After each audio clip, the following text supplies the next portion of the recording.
الحمد لله رب العالمين والعاقبة للمتقين والصلاة والسلام على أشرف الأنبياء والمرسلين وعلى آله وأصحابه أجمعين শুকরিয়া আদায় করছি রবের দরবারে যিনি আমাদেরকে বৈরী আবহাওয়ার মধ্যেও সালাতুল জামা আদায়ের জন্য মসজিদে আসার, কোরআন সুন্নাহ থেকে গুরুত্বপূর্ণ বিষয়ভিত্তিক সমসাময়িক খুতবা শোনার তৌফিক দিলেন। সেজন্য নতশিরে মনিবের দরবারে পড়ছি আলহামদুলিল্লাহ। আমরা গভীরভাবে শোকাহত, মর্মাহত। বাংলাদেশের ইতিহাসে মর্মান্তিক একটি ঘটনা ঘটে গিয়েছে। আপনারা জানেন, ঢাকার বিখ্যাত একটি school milestone school and college, সেখানে একটি বিমান ক্র্যাশ করার কারণে অসংখ্য কোমলমতি নিষ্পাপ বেগুনা মাসুম বাচ্চা তারা শাহাদাত বরণ করেছে, শিক্ষিকা শাহাদাত বরণ করেছে, অনেক অভিভাবক শাহাদাত বরণ করেছে। আল্লাহর কাছে আমরা তাদের সর্বোচ্চ শাহাদাত কামনা করছি। আল্লাহ যেন শাহাদাতের সর্বোচ্চ মাকাম তাদেরকে দান করেন, বলেন আমিন। যারা জীবিত আছে, হসপিটালের বেডে যারা মৃত্যু যন্ত্রণায় কাতরাচ্ছে, আল্লাহ তাদেরকে দ্রুত আরোগ্য, শিফায়ে আজেলা, সিহাতে কুল্লিয়া দান করুন, বলেন আমিন। এছাড়াও তাদের সন্তপ্ত পরিবার, তাদেরকে আল্লাহ সাবরে জামিল দান করুন। তারা যেন দ্রুত এই শোককে কাটিয়ে উঠতে পারে এবং কিয়ামতের দিন এই সন্তানগুলি তাদের জন্য যেন নাজাতের ওসিলা হয়ে যায়, বলেন আমিন। ওই সমস্ত অভিভাবক যারা তাদের সন্তানকে হারিয়ে পাগল পারা, নবীজি সাল্লাল্লাহু আলাইহি ওয়াসাল্লাম তাদের ব্যাপারে সান্ত্বনা বাণী শুনিয়েছেন আমাদেরকে। যখন কারো নবজাতক, কারো কলিজার টুকরা ছোট্ট বাচ্চাকে যখন তার রূহ কবজ করা হয়, আল্লাহর কাছে যখন নিয়ে যাওয়া হয়, জিবরিল আমিন আজরাইল আলাইহিস সালাতু ওয়াস সালাম তাকে আল্লাহ সুবহানাহু ওয়া তাআলা তাকে প্রশ্ন করেন, আজরাইল, তুমি আমার বান্দার কলিজার টুকরা নয়নের পুতুলিকে ছিনিয়ে নিয়ে এসেছো, বিনিময়ে আমার বান্দা কি বলেছে? আজরাইল আলাইহিস সালাম তিনি যদি বলেন, হে আমার রব, আমি তার কলিজার টুকরা নয়নের পুতুলি, তার বংশের প্রদীপকে আমি ছিনিয়ে নিয়ে এসেছি, কিন্তু সে কোনো প্রতিবাদ করেনি, অন্যায়ভাবে কান্না জুড়ে দেয়নি, তার কোনো অভিযোগ ছিল না তোমার বিরুদ্ধে, সে তোমার প্রশংসা করেছে, সে ইন্না লিল্লাহি ওয়া ইন্না ইলাইহি রাজিউন পড়েছে। আল্লাহ সুবহানাহু ওয়া তাআলা বলেন, আজরাইল, তুমি সাক্ষী থাকো, যে বান্দা এমন কঠিন বিপদের মুহূর্তেও আমার প্রশংসা করেছে, আমি তার জন্য একটি ঘর জান্নাতে নির্ধারণ করলাম, তৈরি করলাম। সেই ঘরটির নাম হচ্ছে বাইতুল হামদ। সুবহানাল্লাহ বলেন। প্রশংসার ঘর, প্রশংসার প্রাসাদ, প্রশংসার অট্টালিকা আমি তার জন্য বানিয়ে দিলাম। এই জন্য আল্লাহ সুবহানাহু ওয়া তাআলা পবিত্র কোরআনে বলেছেন, তোমাদের উপরে যে বিপদ মুসিবত যা কিছু আসে, আসমান জমিন সৃষ্টির আগে তোমাদের লৌহে মাহফুজে, তোমাদের ভাগ্যলিপিতে আমি তা নির্ধারণ করে রেখেছি। এই জন্য তোমরা যা হারিয়েছ এর জন্য দুঃখ করো না, আর যা তোমরা পেয়েছ এর জন্য উল্লাসিত হইও না। কে বলেছেন এই কথা? যে জিনিস পেয়েছে সেটার জন্য আনন্দে উল্লাসিত হয়ে অহংকার প্রদর্শন করা যাবে না, আবার যা হারিয়েছে এটার জন্য দুঃখও করা যাবে না। এটা হলো আল্লাহর নির্দেশ, এটা হলো আল্লাহর পক্ষ থেকে একটি পরীক্ষা। এটা আল্লাহর পক্ষ থেকে কি বলুন? পরীক্ষা। আগুন এটা হচ্ছে মানবতার শত্রু। আগুন মানুষের উপকারে লাগে, এটা ঠিক, কিন্তু নবীজি সাল্লাল্লাহু আলাইহি ওয়াসাল্লাম বলেছেন, তোমরা যখন ঘুমাতে যাও, ঘুমানোর আগে তোমরা তোমাদের প্রদীপগুলিকে নিভিয়ে দাও, হারিকে নিভিয়ে দাও, বাতি নিভিয়ে দাও, আগুনগুলিকে নিভিয়ে দাও। কারণ এটা হচ্ছে ফাইন্নাহু আদুওয়াকুম, এটা হলো তোমাদের দুশমন। আগুন কি বলুন? দুশমন বলা হয়েছে। এই জন্য আগুনের মর্মান্তিক মৃত্যু এটা কারোর জন্যই কাম্য নয়। কিছু বিভৎস মৃত্যু রয়েছে, এই বিভৎস মৃত্যুগুলো থেকে স্বয়ং নবীজি সাল্লাল্লাহু আলাইহি ওয়াসাল্লাম আল্লাহর কাছে পানা চেয়েছেন, হে আমার রব, এই ধরনের বিভৎস মৃত্যু থেকে আমি তোমার কাছে পানা চাই। কি কি সেই মৃত্যুগুলির একটি তালিকা দেওয়া হয়েছে। হাদিসে নবীজি সাল্লাল্লাহু আলাইহি ওয়াসাল্লাম বলেছেন, আল্লাহুম্মা ইন্নী আউযু বিকা মিনাত তারাদ্দি ওয়াল হাদামি ওয়াল গারিক ওয়াল হারিক ওয়া আউযু বিকা আন ইয়াতাখাব্বাতানি আশ-শাইতানু ইনদাল মাউত ওয়া আউযু বিকা আন আমুতা ফি সাবিলিকা মুদবিরান ওয়া আউযু বিকা আন আমুতা লাদিগান। নবীজি সাল্লাল্লাহু আলাইহি ওয়াসাল্লাম এখানে কয়েক ধরনের বিভৎস মৃত্যু থেকে তিনি পানা চেয়েছেন আল্লাহর কাছে।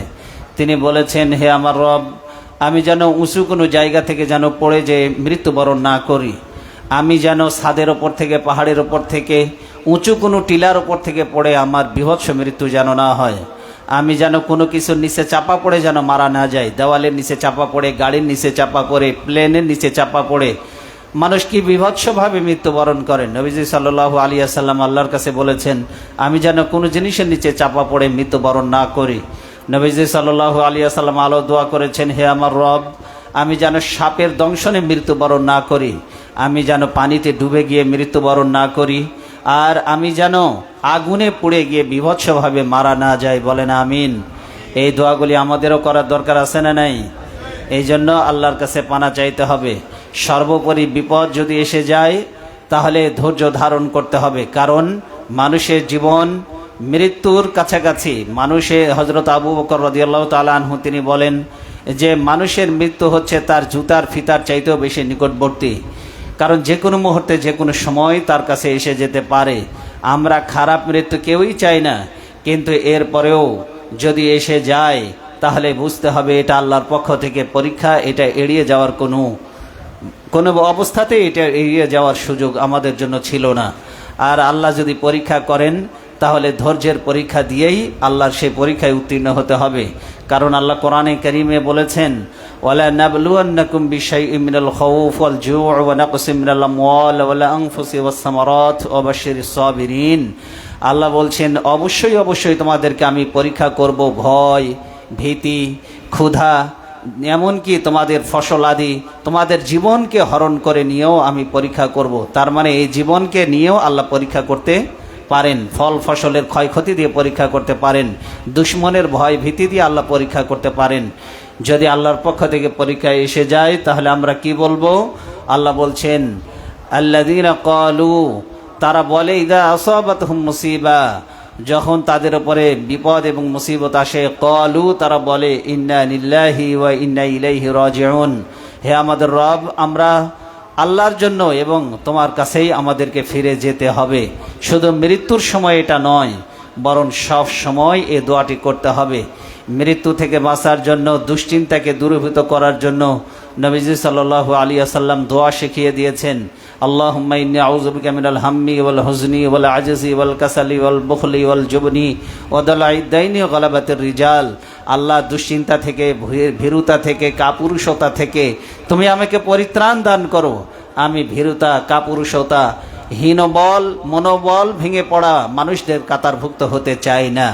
এই জন্য নবীজির কাছে সাল্লাল্লাহু আলাইহি ওয়াসাল্লামের এই শেখানো দোয়া আমাদেরও করার দরকার আছে না নাই? বলেন, করার দরকার আছে না নাই? মৃত্যু থেকে, খারাপ মৃত্যু থেকে নিরাপত্তার রক্ষা কবচ আল্লাহ আমাদেরকে শিক্ষা দিয়েছেন। রাসূল সাল্লাল্লাহু আলাইহি ওয়াসাল্লামের মাধ্যমেই, ওহীর মাধ্যমে আমরা জানতে পেরেছি খারাপ মৃত্যু, অপমৃত্যু, যে কোনো ধরনের বিপদ মুসিবত এড়ানোর জন্য কিছু রক্ষা কবচ আছে। এই জন্য বলা হয় prevention is pure then cure, অর্থাৎ জনসচেতনতা, যে কোনো প্রস্তুতিকে, যে কোনো ধরনের বিপদকে এড়িয়ে চলার জন্য, যে কোনো ধরনের বিপদ মুসিবত এগুলিকে এড়িয়ে চলার জন্য জনসচেতনতা অত্যন্ত জরুরি। নবীজি সাল্লাল্লাহু আলাইহি ওয়াসাল্লাম কিছু দোয়া আমাদেরকে শিক্ষা দিয়েছেন, এগুলি যদি আমরা সকাল সন্ধ্যা আমল করতে পারি, আশা করা যায় আল্লাহর পক্ষ থেকে যে কোনো ধরনের বিপদ থেকে আল্লাহ আমাদেরকে পরিত্রাণ দান করবেন। নবীজি সাল্লাল্লাহু আলাইহি সাল্লাম বলেছেন, সকাল এবং সন্ধ্যায় 3 বার পড়ো বিসমিল্লাহিল্লাযী লা ইয়াদুররু মা ইসমিহি শাইউন ফিল আরদি ওয়ালা ফিস সামাই ওয়া হুয়াস সামিউল আলিম। এই দোয়াটা কেউ যদি সকালে 3 বার, সন্ধ্যায় যদি 3 বার পড়তে পারে, যে কোনো ধরনের বিপদ থেকে আল্লাহ তাকে বাঁচিয়ে দিবেন। সুবহানাল্লাহ বলেন। আউযু বিকালিমাতিল্লাহি তাম্মাতি মিন শাররি মা খালাক। সকালবেলায় কেউ যদি 3 বার পড়ে, বিকেলবেলায় সন্ধ্যাবেলায় কেউ যদি 3 বার পড়ে, নবীজি সাল্লাল্লাহু আলাইহি সাল্লাম বলেছেন বিষাক্ত কোনো প্রাণী তাকে দংশন করতে পারবে না। আল্লাহ বিষাক্ত প্রাণীর দংশন থেকে আল্লাহ তাকে মুক্ত করে দিবেন। এরপরে নবীজি সাল্লাল্লাহু আলাইহি সাল্লাম আরও বলেছেন 3 বার সকাল সন্ধ্যায় পড়ো, ঘুমানোর আগে পড়ো। 3 বার সূরা ইখলাস, 3 বার সূরা ফালাক, 3 বার সূরা নাস। এটা পড়ার পরে আল্লাহর কাছে পানা চাও, আশা করা যায় আল্লাহ তোমাদেরকে খারাপ জিনিস থেকে, তোমাদেরকে অনিষ্টতা থেকে পরিত্রাণ দান করবেন, বিপদ থেকে তোমাদেরকে বাঁচিয়ে দেবেন। সুবহানাল্লাহ বলেন। কিন্তু বিপদ কেন আসে এটা তো আমাদের জানার দরকার আছে নাকি নাই? কথা বলেন। বিপদ কেন আসে? বিপদ আসে, আল্লাহ কোরআনে কারীমের মধ্যে বলছেন, যহরাল ফাসাদু ফিল বাররি ওয়াল বাহরি বিমা কাসাবাত আইদিন নাস। জলে এবং স্থলে যত বিপদ আসে সবগুলি তোমাদের দু হাতের কামাই করা। কাদের কামাই করা? সবাইকে বলতে হবে কাদের কামাই করা? আমাদের কামাই করা। সমাজে যখন অন্যায়, অনাচার, জুলুম, হত্যা, খুন, গুম, ধর্ষণ এগুলি যখন চলতে থাকে, যখন মদ চলতে থাকে, জুয়া চলতে থাকে, জেনা চলতে থাকে, বিপর্দেগী চলতে থাকে, অন্যের প্রতি দয়া, ময়া, মমতা, সহমর্মিতা, ভ্রাতৃত্ববোধ এগুলি যখন উঠে যায়, আল্লাহর পক্ষ থেকে ওই সমাজের উপরে গজব নাজিল হয়ে যায়। নবীজি সাল্লাল্লাহু আলাইহি ওয়াসাল্লাম আমাদেরকে বলেছেন, সমাজে যখন 2টা জিনিস ব্যাপকভাবে যখন ছড়িয়ে পড়ে, তখন হারাজ ওই সমাজের মধ্যে বৃদ্ধি পায়। কি বৃদ্ধি পায়? হারাজ। বলেন কি বৃদ্ধি পায়? হারাজ। নবীজি সাল্লাল্লাহু আলাইহি ওয়াসাল্লাম বললেন, হে আল্লাহর রাসূল, কোন 2টি পাপ?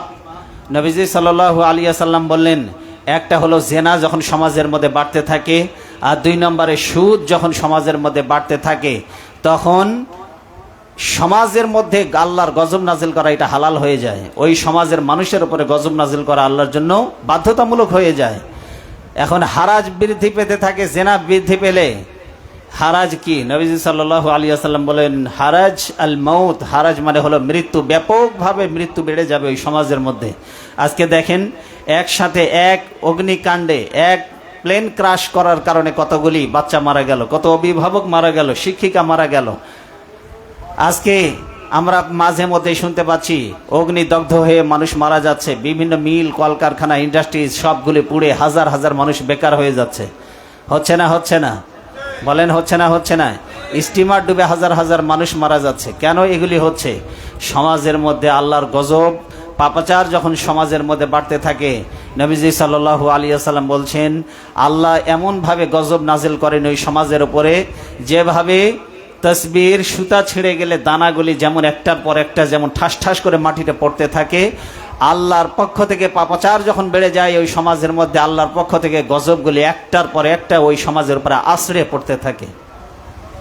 তাহলে এই সমাজে আজকে যে অন্যায়, অনাচার, ব্যভিচার, জুলুম যেগুলি বেড়ে গিয়েছে, এগুলির ফলশ্রুতিতে মানুষের বিভৎস মৃত্যুও বেড়ে গিয়েছে। ঠিক কিনা?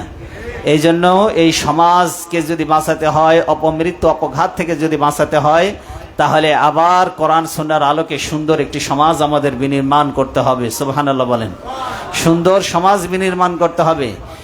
ঐতিহাসিকভাবে এই জন্যই জানা যায় যে আল্লাহর হুকুম যখন সমাজের মধ্যে যখন বাস্তবায়িত হয়, কোরআন সুন্নাহর আলোকে যখন দেশ চলে, ইনসাফ যখন সমাজে কায়েম হয়ে যায়, মানুষের কাছ থেকে অনিরাপত্তা, এটা তো অনেক দূরের কথা, একটা পশুও আর একটা পশুর কাছ থেকে নিরাপত্তা লাভ করে। সুবহানাল্লাহ বলেন।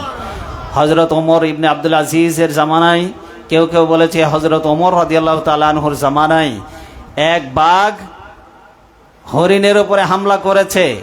বাঘে মহিষে এক ঘাটে জল খেত, আপনারা শোনেন নাই? তো পশুর উপরে যখন হামলা করেছে, মহিষের উপরে, ছাগলের উপরে যখন হামলা করেছে, একজন আল্লাহওয়ালা, তিনি আলেম ব্যক্তি বললেন, আমার মনে হচ্ছে ওমর ইবনে আব্দুল আজিজ অথবা ওমর রাদিয়াল্লাহু তাআলা আনহু হয়তো আজকে ইন্তেকাল করেছে, যার কারণে আজকে সাহস পেয়েছে বাঘ একটা ছাগলের উপরে, একটা হরিণের উপরে, একটা মহিষের উপরে হামলা করার। কারণ এতদিন পর্যন্ত আমি দেখেছি এই একই ঘাটে বাঘে মহিষে জল খেত, হরিণ আর বাঘ একসাথে জল খেত, কিন্তু আমি কোনোদিন দেখিনি যে একটা বাঘ হরিণের উপরে হামলা করেছে, একটা বাঘ ছাগলের উপরে হামলা করেছে, একটা বাঘ মহিষের উপরে হামলা করেছে। আজকে যেহেতু হামলা করেছে, তার মানে ন্যায় এবং ইনসাফের সততার প্রতীক একজন ন্যায়পরায়ণ বাদশাহ মনে হয় দুনিয়া থেকে বিদায় হয়ে গেছে। কিছুক্ষণ পরে জানা গেল সত্যি উমর ইবনে আব্দুল আজিজ তিনি ইন্তেকাল করেছেন। এই জন্য ন্যায়পরায়ণ বাদশাহ, ন্যায়পরায়ণ শাসক সমাজের জন্য অত্যন্ত জরুরি, যে সমস্ত অন্যায়গুলিকে দুহাতে দমন করবে। ঠিক কিনা বলেন? আমি গত জুমাতে আলোচনা করেছিলাম জুলুম এবং অন্যায়ভাবে মানুষ হত্যার শাস্তি, জুলুমের ব্যাপারে আলোচনা করেছিলাম, কিন্তু মানুষ হত্যার ব্যাপারে আজকে দেখতে পাচ্ছি মানুষ হত্যা ব্যাপকভাবে বেড়ে গিয়েছে। মানুষ হত্যার শাস্তি ইসলামে আমি এই বিষয়টি নিয়ে আলোচনা করতে গিয়ে শেষ করতে পারিনি। নবীজি সাল্লাল্লাহু আলাইহি ওয়াসাল্লাম অসংখ্য হাদিসের মধ্যে বলেছেন, আল্লাহ সুবহানাহু ওয়া তাআলা মানুষ হত্যার নিন্দা কোরআনে কারিমে করেছেন। মানুষ হত্যা করা স্বভাবতই কবিরা গুনাহ, তবে মনে রাখতে হবে এমন কিছু শ্রেণী আছে মানুষের মধ্যে যাদেরকে হত্যা করা আরও বেশি কবিরা গুনাহ। যেমন নিষ্পাপ ছোট্ট বাচ্চাকে মানুষ হত্যা করা এমনি কবিরা গুনাহ, কিন্তু সেটা যদি হয় ছোট বাচ্চা তাহলে এটা হবে আরও মারাত্মক। আমরা প্রায়শই দেখতে পাচ্ছি ছোট ছোট বাচ্চাগুলিকে ডাস্টবিনের মধ্যে ফেলে দেওয়া হচ্ছে। কেন? অবৈধ সন্তান সে পৃথিবীতে এনেছে, যার কারণে চক্ষু লজ্জা, লোক লজ্জা, মানুষের ধিক্কার, ভৎসনা, গঞ্জনা এগুলি থেকে বাঁচার জন্য নিজের নিষ্পাপ বাচ্চাটাকে সে ফেলে দিচ্ছে ডাস্টবিনের মধ্যে, ফেলে দিচ্ছে ধান ক্ষেতের মধ্যে, রাস্তা ধারে, ফুটপাতে, অথবা কোনো একটা গর্তের মধ্যে, আবর্জনার স্তূপের মধ্যে তাকে ফেলে দেওয়া হচ্ছে। আমরা দেখতে পাচ্ছি আদম সন্তান, যাকে আল্লাহ সর্বোচ্চ সম্মান এবং মর্যাদা দিয়ে তৈরি করেছেন, সে আদম সন্তানের লাশ নিয়ে অথবা জীবিত আদম সন্তানকে নিয়ে কুকুর টানা হেঁচড়া করছে, অথবা ভয়ঙ্কর বিষাক্ত কীটনাশক পোকাগুলি তার নাক মুখগুলি খুবলে খুবলে খাচ্ছে। আমরা দেখতে পাচ্ছি আদম সন্তানের সাথে, নিষ্পাপ বাচ্চাদের সাথে এই বিভৎসতা চলছে। চলছে নাকি চলছে না বলেন? চলছে। পিতামাতাকে হত্যা করা হচ্ছে। এটা সন্তান যদি পিতামাতাকে হত্যা করে, ইসলামে এটা আরো বেশি গুরুতর অপরাধ। নবীদেরকে হত্যা করা গুরুতর অপরাধ। ন্যায় এবং ইনসাফ প্রতিষ্ঠাকারী কোনো শাসককে হত্যা করা আরো বেশি গুরুতর অপরাধ। কোনো আলেম ব্যক্তিকে হত্যা করা আরো বেশি অপরাধ। আমরা গত জুমায় আলোচনা করেছিলাম, নিন্দা জ্ঞাপন করেছিলাম, মসজিদের একজন ইমাম আদর্শিকভাবে তার মতপার্থক্য থাকার কারণে একজন দস্যু সেই মসজিদের ইমামকে হত্যা করেছে। আদর্শিকভাবে মিল নাই থাকতে পারে, কারণ এক একজনের আদর্শ এক এক রকম হতে পারে। পারে না? পারে না? মেনি মিন মেনি মাইন্ডস। আপনারা যারা এসেছেন সবাই কি ইসলামী দল করেন? কেউ অন ইসলামিক দল করেন? করেন না? করেন না? কেউ ইসলামিক দল করে, কেউ অন ইসলামিক দল করে, কেউ জাসদ করে, কেউ বাসদ করে। অন্যান্য যত রাজনৈতিক দল আছে সবাই তার চিন্তা চেতনায় যেটা ভালো লাগে সেটা করে।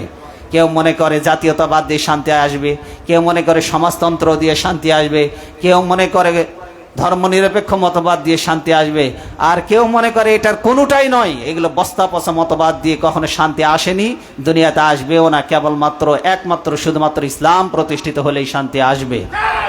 এটা অনেকেই মনে করে। তা আমি, আপনার আদর্শের সাথে আমার আদর্শ নাই মিলতে পারে, তাই বলে আপনি আমার গায়ে হাত তুলতে পারেন না, আমিও আপনার গায়ে হাত তোলার কোনো এখতিয়ার রাখি না। কথা বলেন ঠিক কিনা? আদর্শিক মত পার্থক্য থাকবে, কিন্তু যিনি মানুষকে হেদায়েতের পথ দেখান, আলোর পথ দেখান, যিনি মানুষকে কল্যাণের বার্তা পৌঁছে দেন, সেই মসজিদের ইমামকে পর্যন্ত এখন হত্যার শিকার হতে হচ্ছে, লাঞ্ছনার শিকার হতে হচ্ছে। আমি বলবো, মসজিদের ইমামের গায়ে কেউ যদি হাত দেয়, মুসল্লিদের দায়িত্ব হচ্ছে তাকে আস্ত মেহমানদারি করা, কারণ এগুলি ইসলামিক গুরুত্বপূর্ণ অপরাধ, জঘন্যতম অপরাধ। নিষ্পাপ বাচ্চাকে হত্যা করতে পারবেন না, পিতামাতাকে হত্যা করার অধিকার নেই, কোনো ধর্মীয় গুরুকে হত্যা করার অধিকার নেই, কোনো নবী রসুলকে হত্যা করার অধিকার নেই, ন্যায় এবং ইনসাফগার কোনো শাসককে হত্যা করার অধিকার নেই।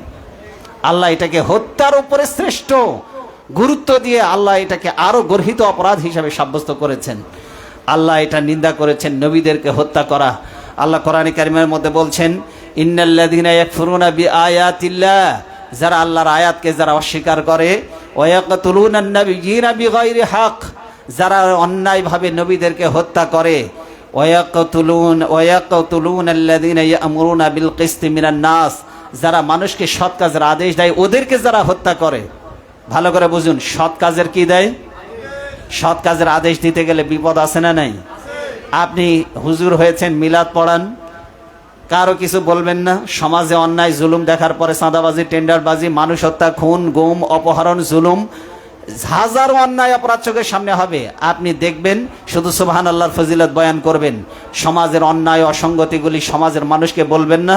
আপনি সবার চোখে ভালো হতে পারবেন, কিন্তু যদি সমাজের অসঙ্গতিগুলি যদি তুলে ধরেন, মানুষকে সচেতন করেন, তাহলে ইসলামের দুশ্মন, মানবতার দুশ্মনদের চোখে আপনি হয়ে যাবেন খারাপ। ঠিক কিনা? যারা ভালো কাজের আদেশ দেয়, আল্লাহ বলছে ওদেরকে যারা হত্যা করে, আল্লাহ বলছে ফাবাশশিরহুম বিআযাবিন আলীম, ওদেরকে যন্ত্রণাদায়ক শাস্তির সুসংবাদ দাও যারা আমার এই ভালো বান্দাকে হত্যা করেছে। ওদের নিস্তার নেই দুনিয়াতে, ওদের শাস্তির, ওদের অন্যায়ের বিচার না হলেও আল্লাহর আদালতে ওদের বিচার কেউ ঠেকাতে পারবে না। আল্লাহ বলছে যন্ত্রণাদায়ক শাস্তি দাও, শাস্তির সুসংবাদ দাও ওদেরকে।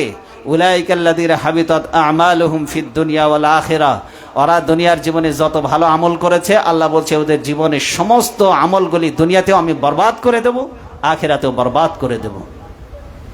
ওমা লাহুম মিন নাসিরিন, আর হত্যাকারীদের সাহায্যকারী কেউ থাকবে না। আমরা দেখতে পারি কিছু কিছু মানবতার দুশ্মন কিছু কিছু এমন অপরাধ করে যাদের পক্ষে কেউ দাঁড়ানোর কথা না, অথচ কিছু কিছু উকিলকে দেখা যায় নিজের বিবেককে বিক্রি করে দিয়ে এই সমস্ত হায়নাদের পক্ষে ওকালতি করতে দাঁড়িয়ে যায়। আছে না নাই? কথা বলেন, আছে না নাই? ওমা লাহুম মিন নাসিরিন, কিয়ামতের দিন আল্লাহ বলছেন যারা মানুষ হত্যার সাথে জড়িত, এদের পক্ষে কোনো উকিল, কোনো অভিভাবক, কোনো নবী, কোনো ফেরেশতা, কোনো মানুষকে সুপারিশ করার জন্য এরা পাবে না। কি অপরাধ বলেন? কি অপরাধ করলে কোনো সাহায্যকারী পাওয়া যাবে না? বলেন কি অপরাধ? হত্যা।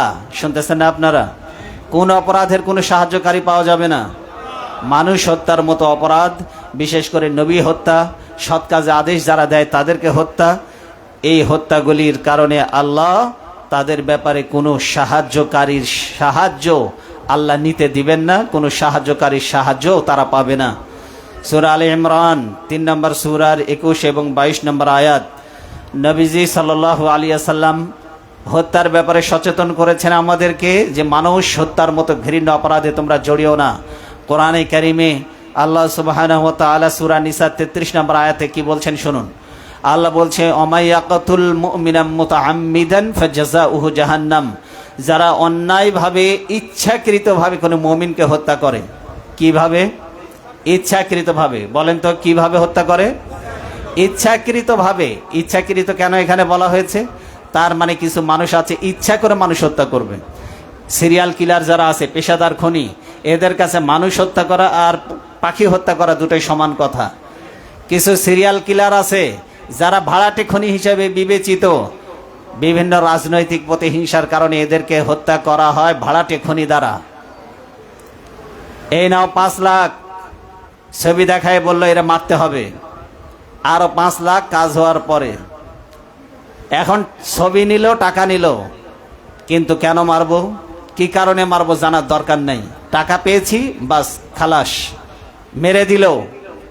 জেনে শুনে সজ্ঞানে যে টাকা দিয়ে মারার জন্য সাহায্য করলো আর যে হত্যা করলো, আল্লাহ বলছে ফাজাযাউহু জাহান্নাম, সে যতই নামাজ পড়ুক, রোজা রাখুক, হজ করুক, দান সাদকা করুক, তার একমাত্র কেবলমাত্র ঠিকানা হলো জাহান্নাম। খালিদান ফিহা, মানুষ হত্যাকারী শাস্তি হলো চিরকাল জাহান্নামী। ওয়াগাদিবাল্লাহু আলাইহিম, আল্লাহর গজব ওর উপরে বর্ষিত হবে। ওয়ালা আনাহু, আল্লাহর লানত তার উপরে বর্ষিত। আল্লাহ বলছে ওয়া'আদ্দা লাহু আযাবান আযীমা, বিরাট শাস্তি আমি ওদের জন্য প্রস্তুত করে রেখে দিয়েছি। কাদের জন্য বিরাট শাস্তি? খুনিদের জন্য। খুনি বলেন কাদের জন্য? খুনিদের জন্য। আর স্বাধীন বাংলাদেশে, নতুন বাংলাদেশ আমরা বলছি, এই নতুন বাংলাদেশেও মানুষ হত্যা কি বন্ধ হয়েছে? প্রায়শই এই 1 বছরের মধ্যে প্রায় 150-র অধিক মানুষ খুন হলো, হত্যা হলো। কেন? কিয়ামত পর্যন্ত যদি একটি আইনের বাস্তবায়ন যদি না হয়, কিয়ামত পর্যন্ত হত্যা বন্ধ হবে না। আল্লাহ বলছে ইয়া আইয়ুহাল্লাযীনা আমানু, হে ঈমানদারগণ, কুতিবা আলাইকুমুল কিসাসু ফিল কাতলা, তোমাদের উপরে কিসাস, হত্যার বদলে হত্যাকে আমি ফরজ করে দিয়েছি। ওয়ালাকুম ফিল কিসাসি হায়াতুন ইয়া উলিল আলবাব, আল্লাহ বলছে হে জ্ঞানীরা, এই কিসাসের মধ্যে তোমাদের জন্য জীবন রয়েছে। কি রয়েছে? জীবন রয়েছে। একটা জীবনের পরিবর্তে একটা জীবন খালি আপনি নিয়ে দেখেন প্রকাশ্যে, হত্যার বদলে হত্যা করে দেখেন একটা। আল্লাহ বলছে এই একটা খুনিকে হত্যা করার কারণে দেখবা হাজার হাজার মানুষ আর অন্যায়ভাবে মানুষ হত্যা করার সাহস পাবে না, হত্যা বন্ধ হয়ে যাবে। এই জন্য আল্লাহ বলছে এর মধ্যে রয়েছে তোমাদের জন্য জীবন। হত্যার এই বিধান আমি দিলাম। নামাজ পড়া যেমন বিধান, এই ফরজ বিধান যেমন পালন করা মুসলমানদের জন্য আবশ্যক, হত্যার বিধান সমাজে কায়েম করা মুসলমানদের জন্য ঠিক তেমনই ফরজ। আজ মুসলমানদের সেই চেতনা নাই। আল্লাহর এই বিধানগুলি সমাজে বাস্তবায়ন করতে হবে, সেই ইমানি চেতনা নাই। নামাজ পড়তে হবে এই ব্যাপারে চেতনা আছে। নামাজ না পড়া ব্যক্তিও চিন্তা করে নামাজ পড়তেছি না, আমি অন্যায় করতেছি, ভুল করতেছি। কিন্তু আল্লাহ যে ফরজ বিধান দিলেন হত্যার বদলে হত্যা, জেনার বদলে জেনা, যে ব্যক্তি জেনা করবে তাকে পাথর মেরে হত্যা করা হবে, যে ব্যক্তি চুরি করবে হাত কেটে দেওয়া হবে, যে ব্যক্তি ধর্ষণ করবে তাকে মানুষ হত্যা করলে যেমন হত্যা করা হয়, ধর্ষককে ওইরকম পাথর মেরে হত্যা করতে হবে। এগুলো আল্লাহ দেওয়া ফরজ বিধান সমাজে কায়েম করা আল্লাহর নির্দেশ। নামাজ পড়া এটা যেমন সেন্সে আছে, ন্যূনতম সেন্সও মানুষের মধ্যে নাই। এই ফরজ বিধানগুলি সমাজে কায়েম করতে হবে। আছে, এগুলি কি ইবাদত মনে করে মানুষ? এগুলি কি ইবাদত মনে করছে না? যার কারণে সমাজ আজকে বসবাসের অনুপযোগী হয়ে গিয়েছে। কিন্তু আপনি মনে করুন, আপনি শুধু এটা মনে করবেন না আজকে আপনি নিরাপদ, আপনার তো কিছু হচ্ছে না। অনেক মানুষ চিন্তা করে আমি তো ভালোই আছি। চিন্তা করে না? করে না? অনেকে চিন্তা করে আমি তো ভালোই আছি, আমার উপর তো কোনো বিপদ আসতেছে না। কিন্তু ভাই আমি আপনাকে বলি, বন্যা যদি সমাজে যদি বন্যা হয়, তাহলে বন্যার পানি শুধুমাত্র আপনার পাশের যে প্রতিবেশী আছে শুধু তার বাড়িতেই ঢুকবে তা নয়, বরং বন্যার এই পানি আপনার বাড়িতেও যে কোনো সময় ঢুকে যেতে পারে। ঠিক কিনা? আজকে সমাজে যে অন্যায় ও জুলুম চলছে, আপনি যে কোনো সময় মনে করেন, মাথায় রাখেন, আজকে অন্যের সন্তানকে মার্ডার করা হয়েছে, কালকে আপনার সন্তানের পালা। আজকে অন্যের মেয়েকে ধর্ষণ করেছে, রেপ করেছে, কোনো বিচার হচ্ছে না। সমাজে এই ধর্ষকের শাস্তি আল্লাহ যে বিধান দিয়েছেন, এই শাস্তি, এই বিধান কায়েমের জন্য আপনি চেষ্টা করছেন না। আজকে অন্যের মেয়ে ধর্ষিতা হয়েছে, আগামী কালকে আপনার মেয়ে নিরাপদে কলেজ, বিশ্ববিদ্যালয়ে, মাদ্রাসায় যেতে পারবে না। আগামী কালকের সিরিয়াল আপনার মেয়ের হয়ে দাঁড়াবে, তখন আপনি কার কাছে জবাব চাই, বিচার চাইবেন? এই জন্য আপনার আমার প্রত্যেকের ইমানি দায়িত্ব হচ্ছে কোরআনের এই আইন যেন সমাজে বাস্তবায়িত হয়, এই জন্য চেষ্টা করা। ঠিক কিনা? আল্লাহ কোরআন কারিমের মধ্যে আরো বলছেন ওয়াল্লাযীনা লা ইয়াদউনা মা আল্লাহি ইলাহান আখারা, যারা আল্লাহর সাথে কাউকে ডাকে না, ওয়ালা ইয়াকতুলুনা আন-নাফসাল্লাতী হারামাল্লাহু ইল্লা বিল হক, অন্যায়ভাবে মানুষ হত্যা যারা করে না, ওয়ালা ইয়াজনুন, যারা জিনা ব্যভিচারে লিপ্ত হয় না, ওয়া ইয়াফআল যালিকা ইয়ালকা আসামা, আল্লাহ বলছে এই পাপ কাজগুলি, এগুলি যারা করবে তারা অবশ্যই শাস্তি ভোগ করবে।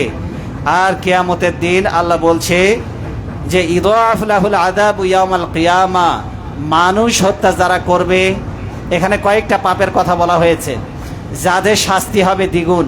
কয় গুণ শাস্তি হবে বলেন তো? অন্য অপরাধের শাস্তি হবে 1 গুণ, আর এই অপরাধ যারা করবে তাদের শাস্তি হবে জাহান্নামের আগুনে 2 গুণ। 1 নম্বরে আল্লাহর সাথে যারা শরীক করবে, 1 নম্বরে কি করবে? আল্লাহর সাথে যারা শরীক করবে এদের শাস্তি হবে 2 গুণ। 2 নম্বরে হচ্ছে ওয়ালা ইয়াকতুলুনা আন-নাফসাল্লাতী হারামাল্লাহু ইল্লা বিল হক, অন্যায়ভাবে যারা মানুষ হত্যা করবে এদের শাস্তি হবে 2 গুণ। আর আল্লাহ বলছে ওয়ালা ইয়াজনুন, যারা জিনা ব্যভিচার করবে এদের শাস্তি হবে 2 গুণ। বিবাহ হয়নি, বিবাহ বহির্ভূত জিনা ব্যভিচারে লিপ্ত হবে যে সমস্ত ছেলে মেয়ে, পরকিয়া করে যারা জিনা ব্যভিচারে লিপ্ত হবে, আল্লাহ বলছে এদের শাস্তি হবে 2 গুণ। এদের শাস্তি কয় গুণ?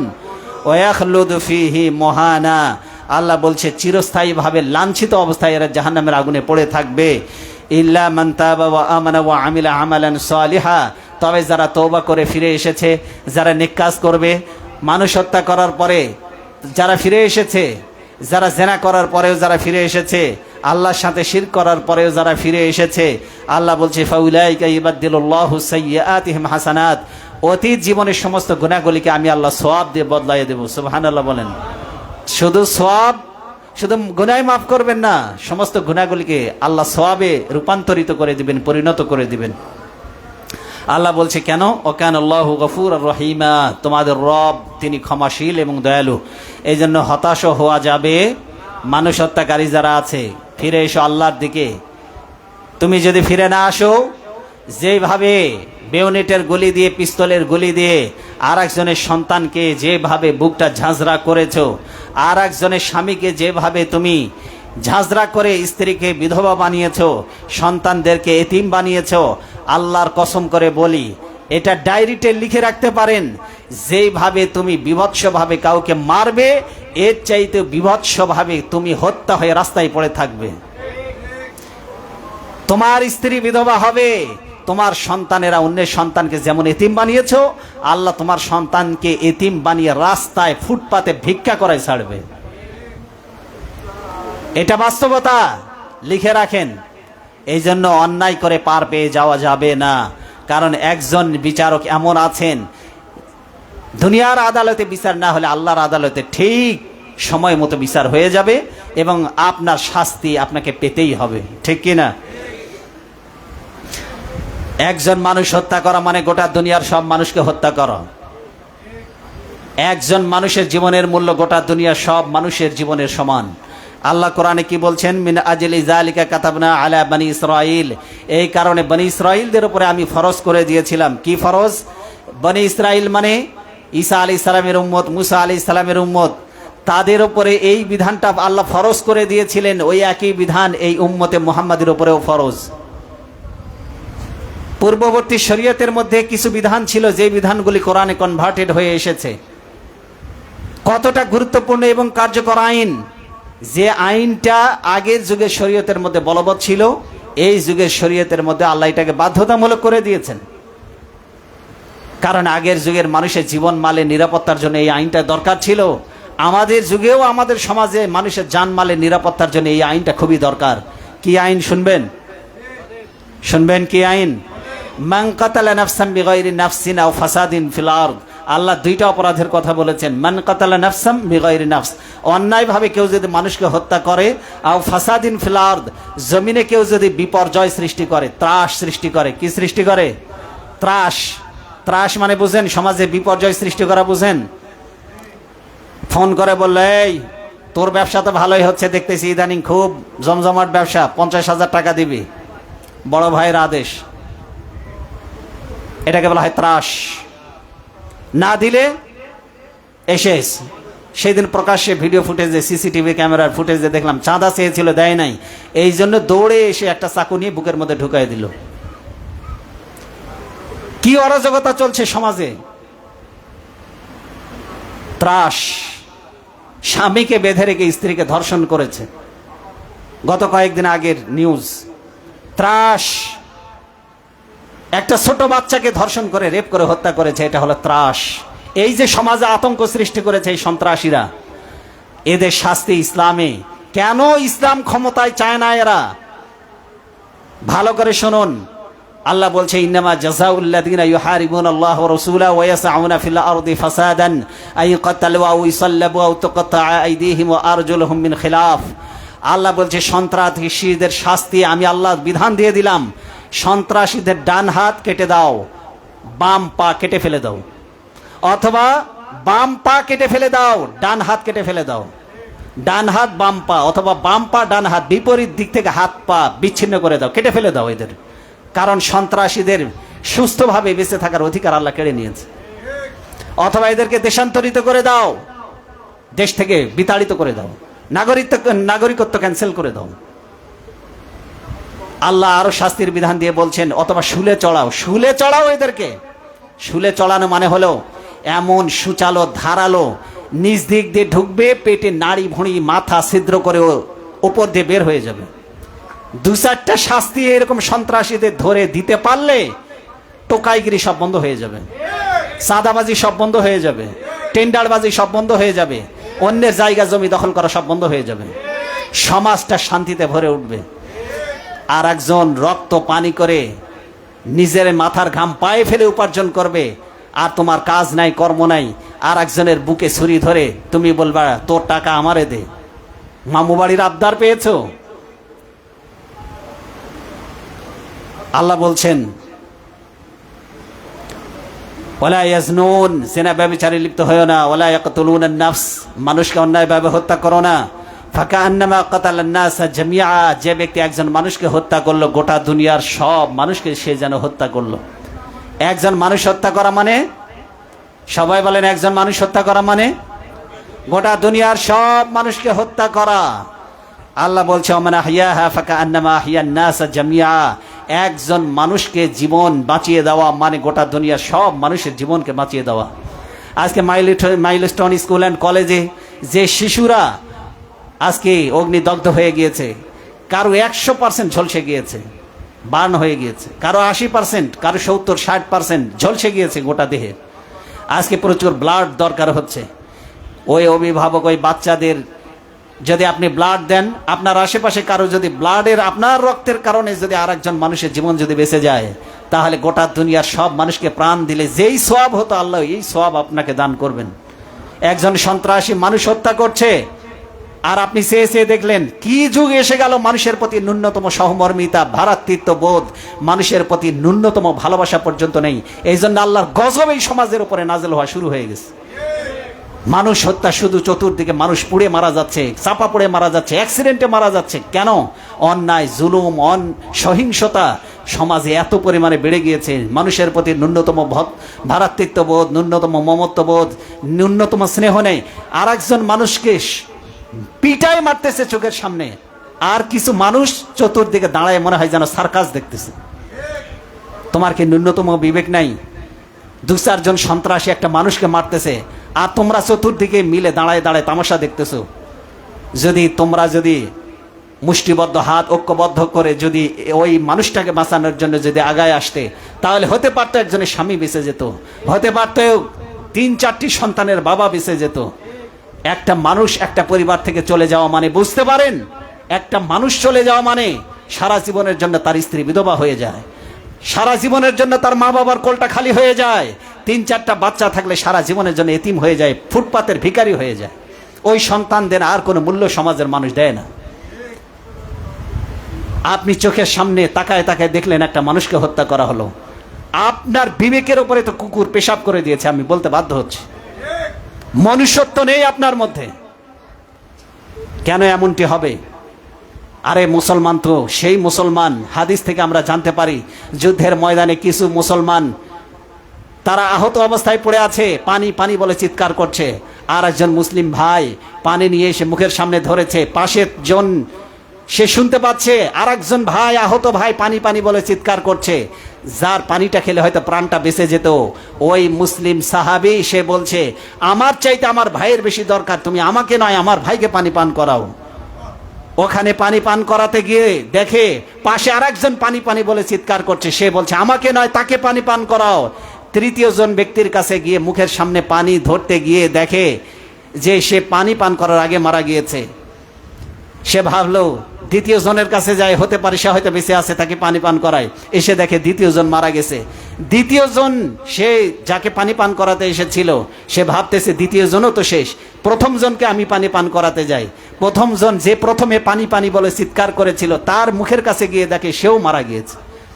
মৃত্যুর আগে নিজে পানি পান না করে আর একজন ভাইকে পানি দিয়ে যে মুসলিমরা সাহায্যের হাত বাড়িয়ে মানবতার অনন্য নজির স্থাপন করেছিল, সেই মুসলমান আজ চোখের সামনে আর একজনকে পাথর দিয়ে হত্যা করা হয়, চোখের সামনে তাকায় তাকায় দেখে, অথচ সাহায্যের জন্য এগিয়ে আসে না।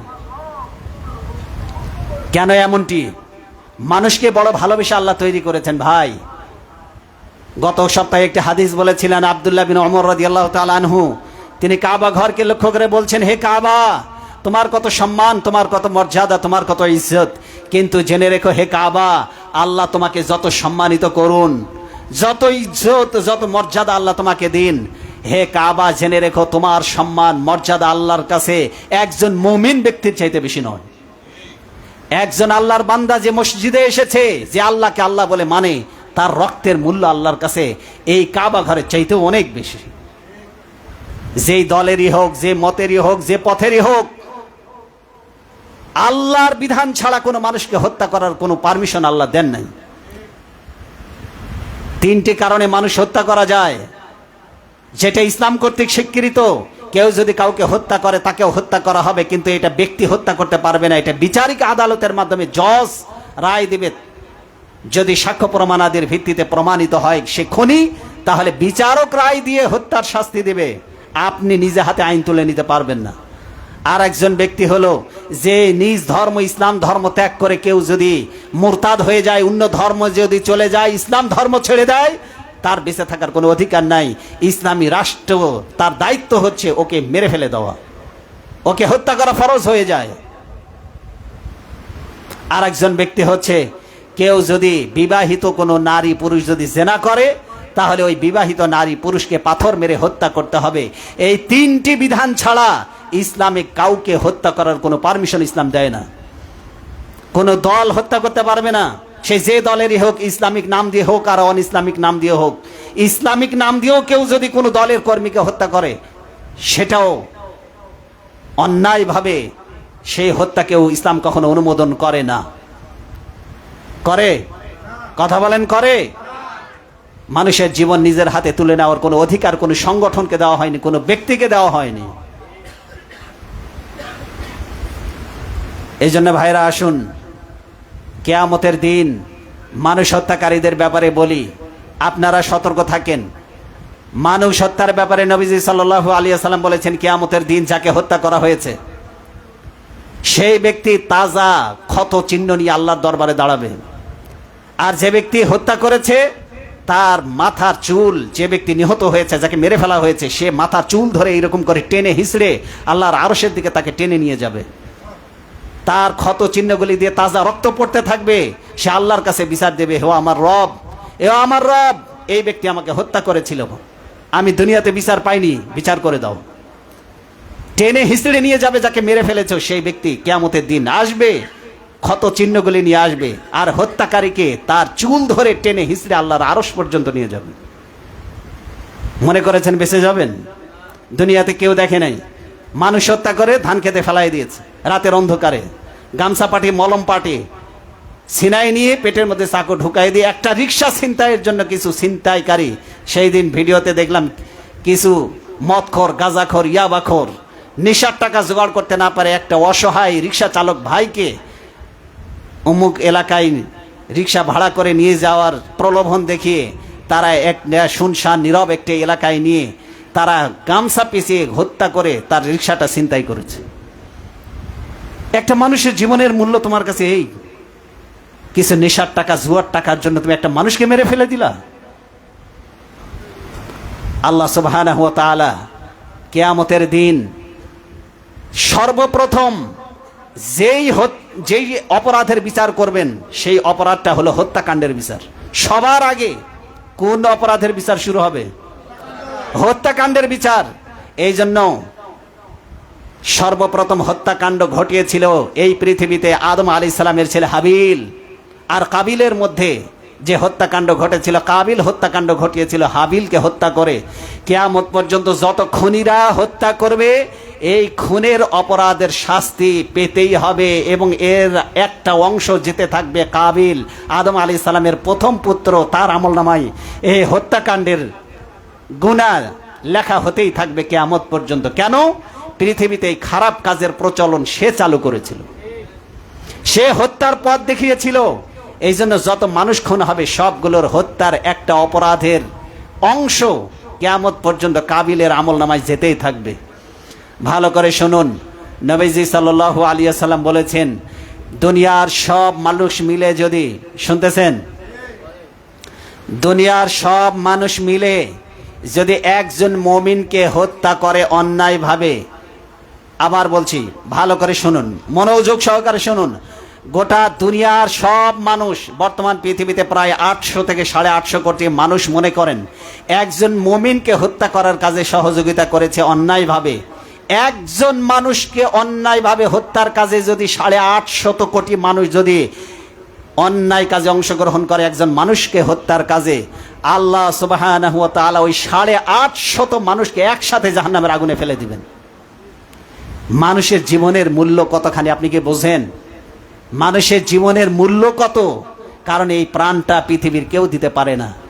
আপনার মতো করে একটা হুবহু মানুষ রোবট বানিয়ে ফেলতে পারবে বিজ্ঞানীরা, কিন্তু আপনার মধ্যে যে প্রাণ আছে সেই প্রাণটা পৃথিবীর কেউ দিতে পারবে না। সেই প্রাণটা পৃথিবীর কেউ দিতে পারবে?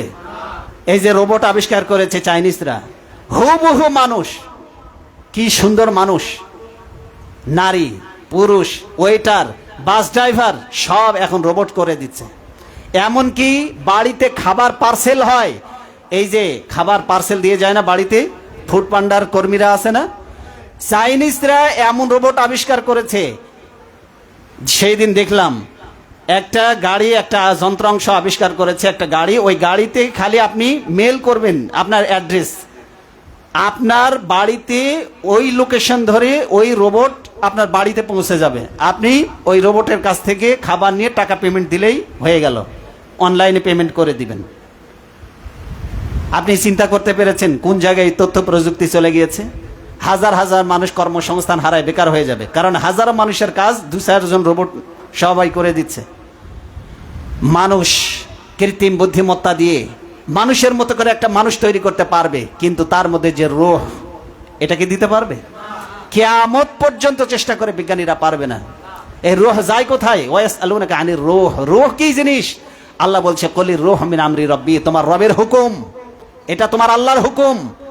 বিজ্ঞানীরা কাঁচের গ্লাস তৈরি করে, এরপরে মুমূর্ষ ব্যক্তির এই যে গ্যাস সিলিন্ডার যেটা আছে, অক্সিজেনের মাস্ক, কোনো মতো প্রাণ নিভু নিভু অবস্থায় মাস্ক খুলে দিয়েছে, দেখি মানুষের রূহ বের হয় কোন দিক দিয়ে? কাঁচের গ্লাস, পিঁপড়া, একটা পিঁপড়াও ঢুকতে পারবে না। ওই কাঁচের গ্লাসের মধ্যে দিয়ে মাস্ক খুলে দিয়েছে, দেখি যে ওর মধ্যে দিয়ে ওই ব্যক্তিটা কিছুক্ষণ ছটফট করার পর মারা গিয়েছে। কিন্তু ওই কাঁচের ঘর দিয়ে রূহ গেল কোন জায়গায়? কারো ওজন মৃত্যুর পরে বেড়ে যায়, কারো ওজন মৃত্যুর পরে ওজন কমে যায়। রূহ বড় আশ্চর্য এক জিনিস। এই জন্য আল্লাহ বড় ভালোবেসে তৈরি করেছেন। কোনো মানুষের গায়ে হাত দেওয়ার, তার সম্মান, তার ইজ্জত, তার নিরাপত্তা, তার জীবন, আল্লাহ সবটা পবিত্র করেছেন। যেভাবে কাবা ঘর পবিত্র, যেভাবে আরাফার দিন পবিত্র, যেভাবে কাবা ঘর কেন্দ্রিক যে শহর মক্কা আল মুকাররমা যেমন পবিত্র শহর, পবিত্র নগরী, এই কাবা ঘরের মতো, মক্কার মতো, জিলহজ মাসের আরাফার দিনের মতো পুত পবিত্র হচ্ছে একজন মুসলমানের জীবন, রক্ত, তার সম্পদ এবং তার সম্মান। এই জন্য মানুষ হিসাবে আমরা যেন মানুষের প্রতি সর্বোচ্চ সম্মানটুকু দিতে পারি, তার জান মাল কোনো কিছু যেন আমাদের দ্বারা ক্ষতিগ্রস্ত না হয়, এই ওয়াদা কি আপনারা দিতে পারবেন? মানুষকে মানুষ হিসাবে শ্রদ্ধা সম্মান আল্লাহ দিয়েছেন, এই শ্রদ্ধা সম্মান কি আমরা একে অন্যের প্রতি দেখাতে পারবো? আল্লাহ সম্মানিত করেছেন মানুষকে, আমরাও মানুষকে সম্মানের চোখে দেখবো, পারবো না ইনশাআল্লাহ? আল্লাহ আমাদের সবাইকে তৌফিক দান করুন, আমরা যেন মানুষের সম্মান, মর্যাদা, ইজ্জত, সম্মান, সম্পদ সবটার গ্যারান্টি যেন আমরা দিতে পারি। আল্লাহ তৌফিক দান করুন। হাযা মা ইনদি ওয়াল ইলমু ইনদাল্লাহ আলাইহি তাওয়াক্কালতু ওয়া ইলাইহি উনীব।